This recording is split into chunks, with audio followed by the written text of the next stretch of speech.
inveja. Mano, deixa de fofoca. Mana, deixa de inveja. Mana, deixa de fofoca. Mano, deixa de inveja. Mano, deixa de fofoca. Mana.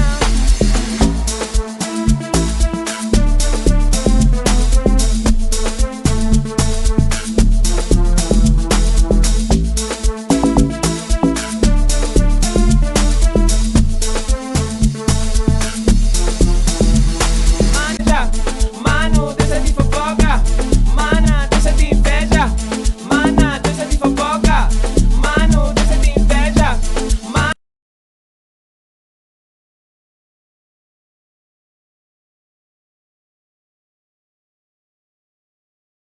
Yeah, Creators and Exploiters, episode 2. This is really basically episode 1 because episode 1 was, I was just talking about GBV, Triple BE, and the creators' plight. But in this video, we're going to be talking about creators and exploiters. Yeah, so I'm going to be talking about Food for the Arts. There was a recent seminar that was done, really great seminar about, music. It was basically an artist clinic that was done that is really great that I want to get into.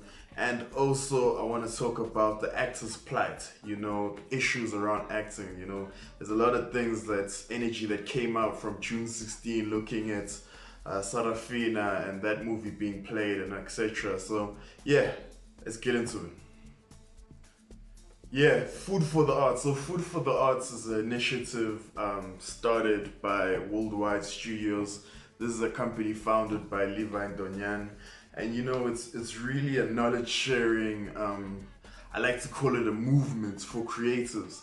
I mean, this thing's really great, and the work that they've been putting in throughout the past year and throughout the pandemic also has also been very impressive. I mean, people have been able to create good content during the pandemic, and that's always encouraging for creatives to see. So yeah, so just as a quick preview, or I won't say preview because these videos are already out, but if you could just quickly look at the work that this guy has done, you'll see what I'm saying.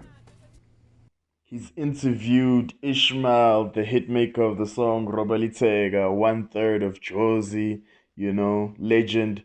DJ Bucks, a member of Uhuru, another hitmaker, certified legend. I mean, Lady Zamar, we all know her songs Collide, My Baby, etc., etc. Jack Devon, he acted as Rajesh in Dingo, and the list goes. So the Food for the Arts seminar. So on the 12th of June, Worldwide Studios hosted the Food for the Arts artist clinic / seminar. They had 2 guests there. It was Eugene Mteto. You know him as one of the members of Trompies. And then Mr. Sullivan, also the rapper, Mr. Sullivan. I mean, one of the most surprising things for me was to see Mr. Sullivan is now a pastor. So it's like from rapper to pastor. I mean, yeah, it was very beautiful to see. And I mean, they had a lot to share and a lot of advice that they gave about the music industry.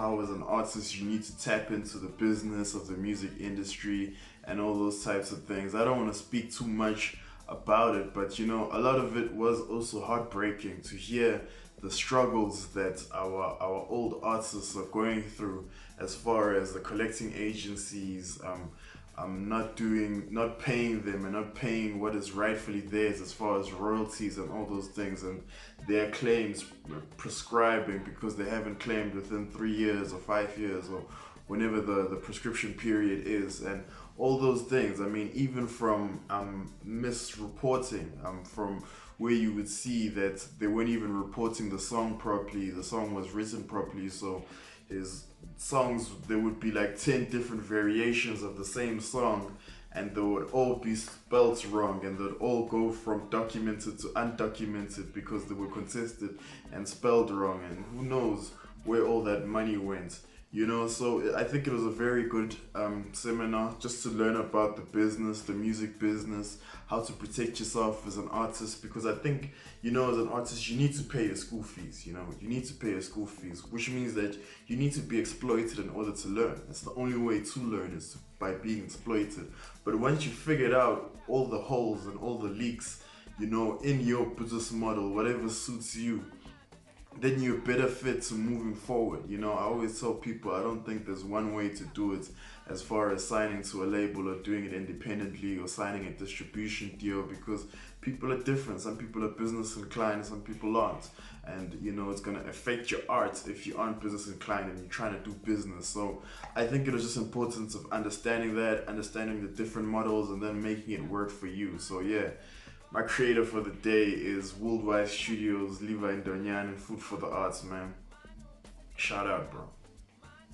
Yeah, so the exploiter for the day, I don't want to pin this down on one company because I don't think that, you know, this thing can be pinned down to one company. It's sort of a culture, and it's the actors' plight, as I said in the intro. And I think just the actors and actresses, what they deal with in South Africa is very heartbreaking.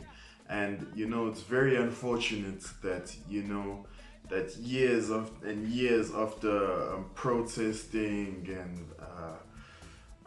I don't know, the Copyright Act trying to be pushed and all these different bills and all that being done, our lawmakers really haven't done anything to protect actors here in South Africa.